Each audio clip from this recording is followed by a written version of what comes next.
नमस्कार दोस्तों, मैं अमित कुमार गुप्ता एडवोकेट अपने इनकम टैक्स के केसेस की सीरीज़ में आज जो केस आप लोगों के सामने डिस्कस करूंगा वो बहुत ही इम्पॉर्टेंट मैटर है। ये मैटर एक सर्च को लेकर के है और सर्च के अंदर एसएससी के ऊपर जो एडिशन की गई वो रेमिशन ऑफ ट्रेडिंग लायबिलिटी को लेकर के की गई। केस का नाम है Clad Allen Toff India private limited versus assistant commissioner of income tax और ये मैटर 441 ITR पेज नंबर 506 पे रिपोर्ट हुआ। मैटर मद्रास हाई कोर्ट ने डिसाइड किया। केस 19 जनवरी 2022 को डिसाइड किया गया। इस केस के अंदर एसएससी के यहाँ सर्च हुई। एसएससी ने सर्च से पहले अपनी इनकम टैक्स की रिटर्न्स जो है वो फाइल नहीं की थी और सर्च के बाद एसएससी ने अपनी बुक्स ऑफ अकाउंट्स बनाई और बुक्स ऑफ अकाउंट्स बनाने के बाद अपनी रिटर्न फाइल करी।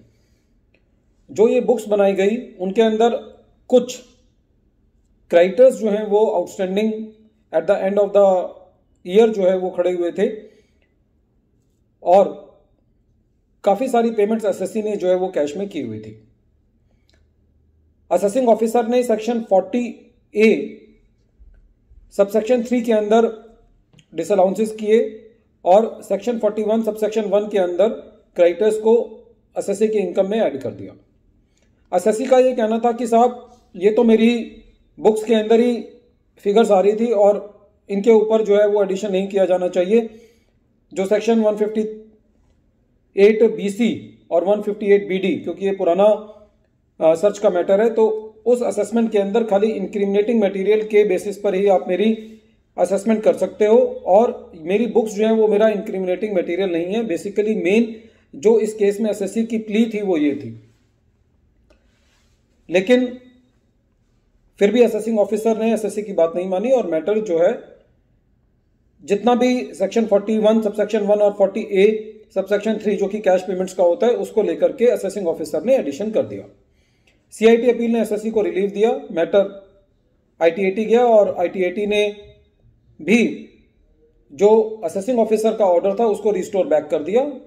जो सीआईटी अपील से एसएससी को रिलीफ मिली थी वो रिलीफ जो है वो विड्रॉ कर लिया। इसलिए एसएससी जो है वो हाईकोर्ट में गया। हाईकोर्ट की बहुत ही अच्छी ऑब्जर्वेशन थी।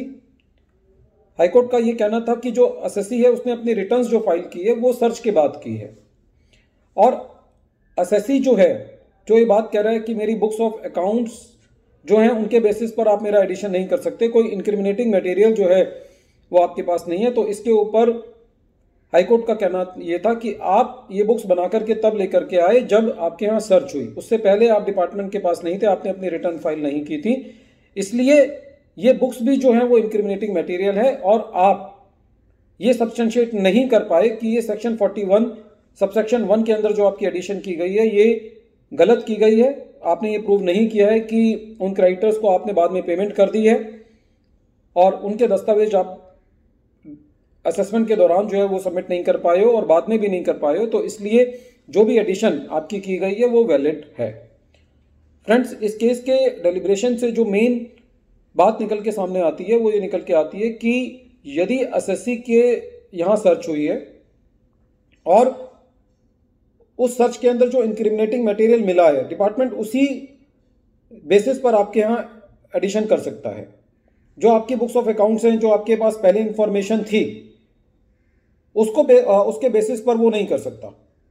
फॉर एग्जांपल, यदि आपने सपोज करो ATIB की पहले कोई डिडक्शन ली हुई है और वो असेसमेंट के दौरान आपकी जब भी वो ATIB की असेसमेंट हुई होगी वो डिपार्टमेंट ने एक्सेप्ट की होगी, लेकिन सर्च हुई, सर्च के दौरान आपको उस डिडक्शन के अवज में कोई भी डिपार्टमेंट को कोई इंक्रिमिनेटिंग मटेरियल नहीं मिला कि आपने वो डिडक्शन गलत ली हुई है, लेकिन फिर भी असेसमेंट करते वक्त असेसिंग ऑफिसर को लगता है कि नहीं जी वो ATIB की डिडक्शन जो है वो आपने गलत ली हुई है, तो उस केस में भी असेसिंग ऑफिसर आपकी ATIB की डिडक्शन को डिसअलाउ नहीं कर सकता, क्योंकि सर्च के दौरान आप उसको ATIB की डिडक्शन गलत आपने ली हुई है, इसका यदि इंक्रिमिनेटिंग मटेरियल नहीं मिला है तो वो असेसिंग ऑफिसर आपकी ATIB की डिडक्शन को जो सर्च के दौरान असेसमेंट होती है उसमें डिसअलाउ नहीं कर सकता। लेकिन यहाँ पे फैक्ट्स अलग थे। यहाँ पे एसएससी सर्च के बाद ही उसने अपनी बुक्स ऑफ अकाउंट्स बनाई, अपनी रिटर्न फाइल करी, तो जो बुक्स ऑफ अकाउंट्स उसकी हैं वो भी एक तरीके से डिपार्टमेंट ने खुद सर्च के अंदर ढूंढी हैं और एसएससी को उनको बनाने के लिए कहा है। तो इस केस में जो कोर्ट थी उसने एसएससी की जो एडिशन हुई थी उसको वैलिड माना और एसएससी की बात को कंसीडर नहीं किया।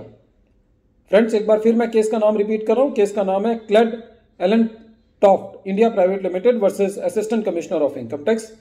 Friends, at the end of this deliberation, I wish to say that if you want to receive my future notifications of my coming videos, then you can subscribe my channel and press the bell icon so that you may receive the future notifications of all my coming videos. Thank you, friends.